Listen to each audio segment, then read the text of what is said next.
যে 15টি বছর ক্ষমতায় আছে, 15টি বছর সত্যিকার অর্থেই একজন শেখ হাসিনা দায়িত্বে আছে বলে কিন্তু আপনারা টের পাচ্ছেন না যে কিভাবে আমরা ক্ষমতায় আছি। একজন শেখ হাসিনা যে কত যন্ত্রণার পর, এখন তো প্রায় 78 বছর বয়স। আপনারা আমার যারা আছি তারা সেদিন কেউ দেখেই নেই যে 81 সালে যখন উনি আসছিলেন এই বাংলাদেশের পথে প্রান্তরে, সেদিন তো বক্তৃতায় বলেছেন উনি যে মাইলকে মাইল পথ হেঁটেছি, ভ্যানে চড়েছি, রিক্সাতে চড়েছি, টেম্পুতে চড়েছি। পাথরঘাটার একটা অনুষ্ঠানে গিয়ে সেখানে ওই স্টিমার যোগে যাওয়ার পর উনি টেম্পুতে চড়ে আসছেন, তার মেয়েকে উনি এমপি বানিয়েছেন, ওখানকার সভাপতির মেয়ে। তো ওনার বাবা দুঃখ করে বলছেন যে শেখ হাসিনাকে আজ বিএনপি ক্ষমতায়, আমরা একটা বাসে করে, একটা গাড়িতে করেও আনতে পারলাম না, আমরা একটা টেম্পুতে করে আনলাম। যে মানুষ আপনাদের জন্য পায়ে হাঁটতে পারে, আপনাদের জন্য সমস্ত পরিবারকে হারিয়ে এই সারা বাংলাদেশের দায়িত্ব তুলে নিতে পারে, আজকেই আপনার আপন ভাই, আপনার বাপ মারা যাক, আপনি তো শোক কাটাইতে আপনার 30 বছর চলে যাবে, আপনি শোকে ভুলতে পারবেন না। এমন মানব থেকে মহামানবে পরিণত হয়েছে একজন শেখ হাসিনা, সকল কিছু ভুলে এখনো তো হাসতে হাসতে ওনার চোখের পানি কখন আসে যখন দেখেন যে অসুস্থ মানুষ, দরিদ্র মানুষ, নিপীড়িত মানুষ, বন্যা কবলিত মানুষ, তাদের উপর অত্যাচার হয়েছে, আগুন দিয়ে সন্ত্রাস করেছে, তারা এখন মানে কি ভূতের মতো চেহারা নিয়ে বসবাস করছে। তখন কিন্তু একজন শেখ হাসিনার চোখ দিয়ে আপনারা পানি দেখতে পান। আর আসে কখন? অগস্ট মাস আসলে যখন পরিবারের কথা বলে, এই অগস্টে যখন আমরা ইতিহাসের কথা বলি, বঙ্গবন্ধু হত্যাকাণ্ডের কথাবার্তা বলি, তখন কিন্তু অনেকেই মনে করেন যে এই বছরের পর বছর এই ইতিহাস শুনেছি, কতই শুনি, এই ইতিহাস তো ভুলে গেলে চলবে না।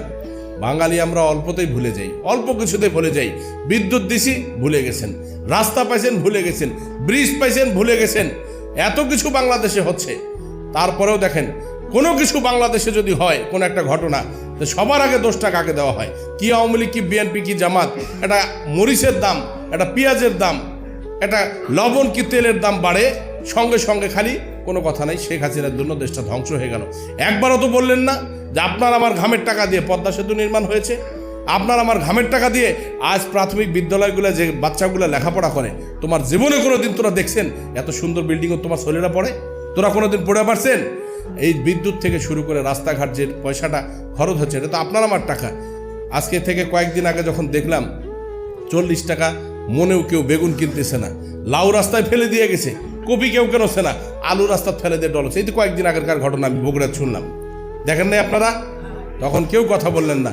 আজকে থেকে 1 বছর আগের ঘটনা, এই সবজির বাজার 70 টাকা না 80 টাকার পটল কিনবেন একছি, এই গালাগালির শেষ নেই। তো এই যে বিষয়গুলো, এতগুলো অসঙ্গতি নিয়ে একজন শেখ হাসিনা পুরো পরিবারকে, আপনি ঈদ করেন, ঈদের সময় বউ বাচ্চা আত্মীয় স্বজন বেটি নাতি পুতি সবাইকে নিয়ে ঈদ করেন না? কিন্তু কখনো কি আওয়ামী লীগের একজন কর্মী হিসাবে আপনি কখনো খেয়াল করে দেখেছেন যে একজন শেখ হাসিনার পুরো পরিবারের মধ্যে বেঁচে আছে কিন্তু হাতে গোনা কয়েকজন? তার ছোট বোন, তার সন্তানেরা, তার 2 সন্তান, আমাদের সজীব ওয়াজেদ জয়, সামা ওয়াজেদ পুতুল, তাদের পরিবার পরিজন, এই মানুষগুলা কি এত সহজে একখানে হতে পারে? কেন পারে না? কেন করে না? ইচ্ছে করলেই তো পারে না? একটা প্লেন নিয়ে যখন বিদেশে যায় শেখ হাসিনা, এর আগে শুনলাম কোথায় যাকে প্লেন রাখছে, সেখানে বলে কত কোটি টাকা ভাড়া আসছে, এটা নিয়েও কথা শুনে। কিন্তু শেখ হাসিনার যে অবদান, বাংলাদেশ আওয়ামী লীগের যে অবদান, বঙ্গবন্ধু সপরিবারের রক্তের যে দাম, এই হাজার হাজার লক্ষ লক্ষ কোটি টাকা দিয়েও কি আমরা বাঙালি জাতি বঙ্গবন্ধু পরিবারের ঋণ শোধ করতে পারবো? কোনোদিন আমরা সেই ঋণ শোধ করতে পারবো না। মনে রাখেন, আপনার আমার শান্তির জন্য, আপনার আমার নিশ্চয় মানে কি নিরাপত্তার জন্য, আপনার আমার সন্তানদের আগামীর ভবিষ্যতের জন্য একজন শেখ হাসিনা যেভাবে কাজ করছে, একাই কাজ করছে, একজন মহিলা মানুষ হয়ে ওই গণভবনে থেকে আজ আওয়ামী লীগের যারা আপনারা এখানে সমবেত হয়েছেন, শুধুমাত্র এটা সমাজ মানে কি জমায়েত বলবো না আমি, আপনারা আছেন বলে কিন্তু আওয়ামী লীগ টিকে আছে। আমার অসংখ্য কর্মী আমার সামনে এসে কথা বলে না, আমার দিনমজুর, ভ্যান চালক, যাদের উপরে সব সময় আমি আস্থা রাখি, এবং সব সময় এই মানুষগুলোর জন্যই কিন্তু আওয়ামী লীগ কিন্তু টিকে আছে। আমরা যারা দায়িত্বে আছি, দায়িত্ব পালন করার কারণে আমাদের তো আর দোষের শেষ নাই। আমরা কারো কথা রাখছি, কারো কথা রাখতে পারিনি, আমাদের কিন্তু ওই কারণে এত বেশি দোষ হয়ে গেছে। 15টি বছর ক্ষমতায় আপনারা বুঝতে পারতেছেন না, যেদিন শেখ হাসিনা বাংলাদেশে থাকবে না, সেদিন আওয়ামী লীগের একটা ওয়ার্ড থেকে শুরু করে ঘরে ঘরে আপনারা বুঝতে পারবেন এর যন্ত্রণা কতটুকু, এর বেদনা কতটুকু। আমরা কোনো অবস্থাতেই একজন শেখ হাসিনাকে হারাতে চাই না। বাংলাদেশ আওয়ামী লীগের যত নির্দেশনা আছে, আমি এই উপজেলা আওয়ামী লীগের সভাপতি হিসেবে আমি আপনাদেরকে বলছি, দলীয় যত সিদ্ধান্ত আমরা মানে কি শিরোধার্য। আমরা কোনো এমপি সাহেব, কোনো ভাই বা অমুকের আমরা কর্মী হতে চাই না। আমরা সরাসরি বাংলাদেশ আওয়ামী লীগ, বঙ্গবন্ধু তথা শেখ হাসিনার একজন কর্মী হিসেবে আমাদের পরিচয় এবং অবস্থান গড়ে তুলতে চাই। এটা আমার আপনাদের কাছে জোর দাবি। ইতিমধ্যেই আমাদের সাধারণ সম্পাদক যে কথাটা বলেছেন, আপনারা অনেকে বুঝতে পারছেন কি না পারছেন। বিভিন্ন ইউনিয়নে আমাদের কর্মীরা বিভিন্ন সময় নির্যাতনের শিকার হয়। তাদের খোঁজ খবর দায়িত্ব নেবার মতো কিন্তু মানুষ থাকে না।